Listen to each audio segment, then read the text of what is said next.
Welcome to దృశ్యం news. ప్రస్తుతం మనం నిజామాబాద్ జిల్లా దర్పల్లి మండలం గోవిందపల్లి గ్రామంలో ఉన్నాం. ఇక్కడ నామినేషన్ వేసినటువంటి సునీత గంగాదాస్ గోలెం గారు మనతో పాటు ఉన్నారు. అదే విధంగా సీనియర్ నాయకులు గంగాదాస్ గారితో మాట్లాడే ప్రయత్నం చేద్దాం. నమస్తే సార్. నమస్తే సార్, రాజకీయాల్లోకి మీరు వచ్చి ఎన్ని సంవత్సరాలు అవుతుంది? నేను 28 సంవత్సరాల నుంచి రాజకీయ పార్టీలలో ఉన్నా సార్. కానీ సర్పంచ్ కానీ ఎంపీటీసీ కానీ జెడ్పీటీసీ ఎటువంటి పదవులు చేయలేదు. ఓకే. రాజకీయాలలో మాత్రం చాలా సంవత్సరాల నుంచి సీనియర్ నాయకులుగా కొనసాగుతాను. అలాగే మేడం ని నామినేషన్ వేయించారు కదా, మీకు ఎలా అనిపిస్తుంది? ఇక్కడ గోవిందపల్లి గ్రామం మాది చిన్న పల్లెటూరు అయినా 1000 లోపే ఓట్లుంటాయి. దర్పల్లికి చాలా దగ్గరలో ఉన్నా కూడా ఇప్పటికీ డెవలప్ నోచుకోలేదు. 3 కిలోమీటర్ దూరంలోనే ఉంటది మండలికి. కానీ గత పాలకుల నిర్లక్ష్యం వల్ల చాలా వెనుకబడిన గ్రామం గోవిందపల్లి. ఓకే. ఇప్పుడు ఎందరో ఇట్లా మనకు హైవే, సెకండ్ హైవే ఇది. ఎందుకంటే దర్పల్లి నుంచి నిజామాబాద్ వెళ్ళాలంటే ఏదైనా అక్కడ ఏదైనా తెగిపోతే గానీ మొత్తం నిజామాబాద్ వెళ్ళాలంటే ఇదే రోడ్డు గోవిందపల్లి మీద. కానీ ఈ రోడ్డు ఇప్పటికి చాలా గుంతలు పడి ఉంది, చాలా అధ్మాన్యంగా ఉంది.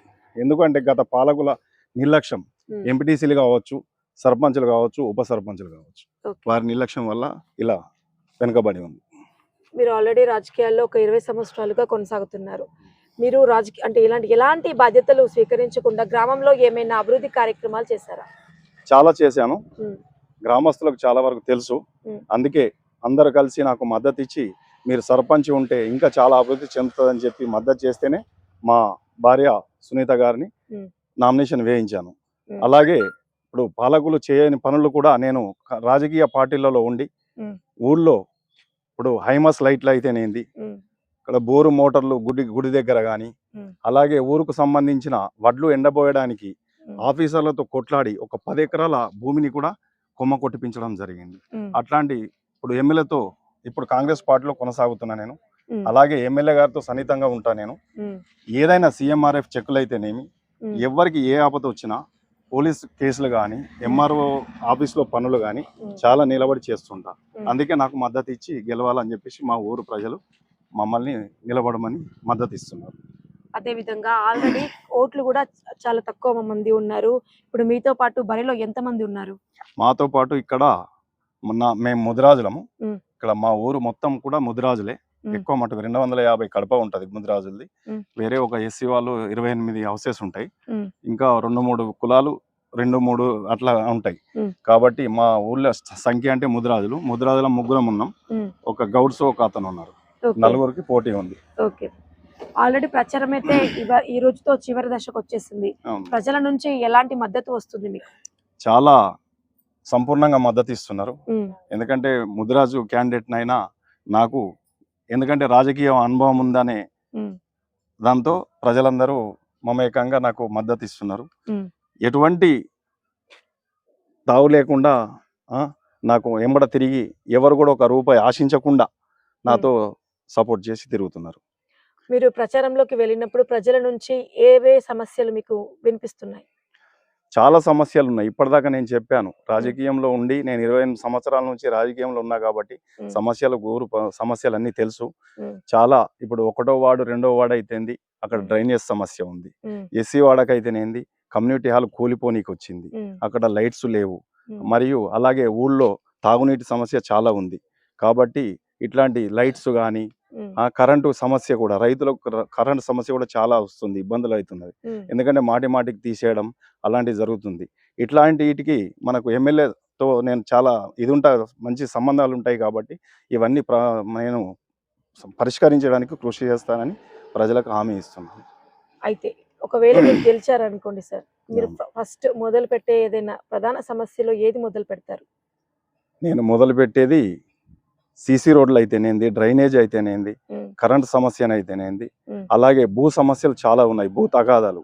ఇంతకు ముందే నేను మొన్ననే విలేజ్ కమిటీ చైర్మన్ గా చేసి చాలా మట్టుకు 4-5 సంవత్సరాలు తెగని పంచాయతీలు కూడా కొన్ని పరిష్కరించడం జరిగింది.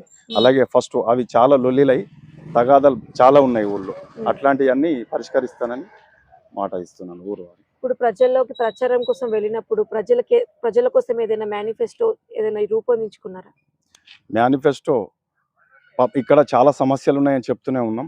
ఆ సమస్యలు ఏదున్నా పబ్లిక్ ఏది అడిగినా కూడా పరిష్కరిస్తానని చెప్పి చెప్తున్నా. మేనిఫెస్టో అని కాకుండా ఏ సమస్య ఉన్నా పరిష్కరిస్తానని మాట ఇవ్వడం జరుగుతున్నది. ఎందుకంటే అధికార పార్టీలో ఉన్నాం కాబట్టి ఎమ్మెల్యే గారిని అడిగి నిధులు తెచ్చి అన్ని సమస్య ఉన్నా పరిష్కరిస్తానని మాట ఇచ్చుకుంటూ వస్తున్నాం.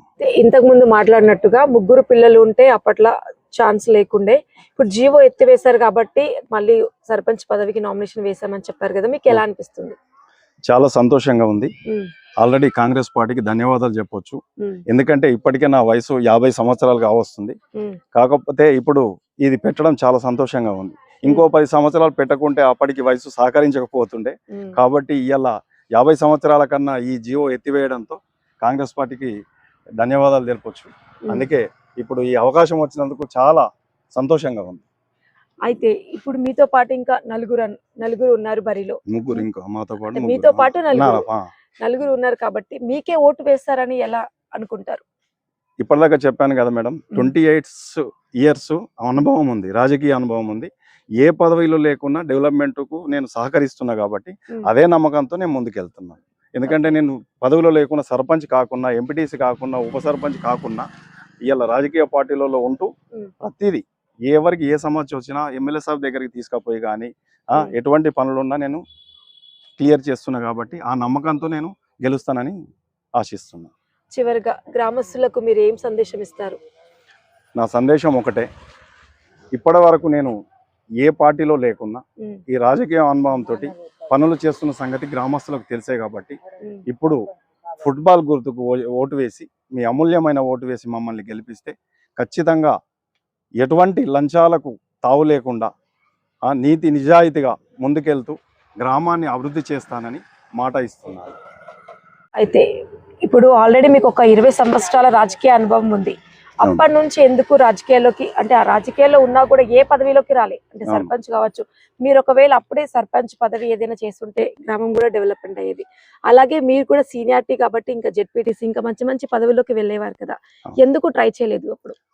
ఎందుకంటే మీకు అందరికీ తెలిసిన విషయమే, ముగ్గురు పిల్లలు ఉన్న వాళ్ళు రాజకీయాల్లోకి రాకూడదని ఒక జీవో ఉండే కాబట్టి నాకు ముగ్గురు పిల్లలు, 2 కూతుళ్ళు 1 కొడుకు కాబట్టి అది అడ్డుగా ఉండే కాబట్టి ఇప్పటిదాకా రాలేదు. సరే పదవి లేకున్నా ప్రజలకు సేవ చేద్దామనే భావనతో 2 పార్టీలు నేను టీడీపీ నుంచి మొదలుకొని టీఆర్ఎస్ ఇప్పుడు కాంగ్రెస్లోకి ఏది అధికారం ఉంటే దానిలోకి వచ్చి ఊరు డెవలప్మెంట్ కొరకే, ఏదో పార్టీలకు పదవుల కొరకు కాకుండా ఊరు డెవలప్మెంట్ కొరకు పార్టీలు మార్చా ఎమ్మెల్యేలతో మమేకమై డెవలప్ చేసుకుంటూ వస్తున్నా. ఇప్పుడు ఆ జీవో తీసేశారు కాబట్టి ఖచ్చితంగా చేయాలనే ఉద్దేశంతో ఇవాళ మా భార్యకు ఇక్కడ అన్రిజర్వ్డ్ ఉమెన్ వచ్చింది కాబట్టి మా భార్యను నిలబెట్టడం జరిగింది.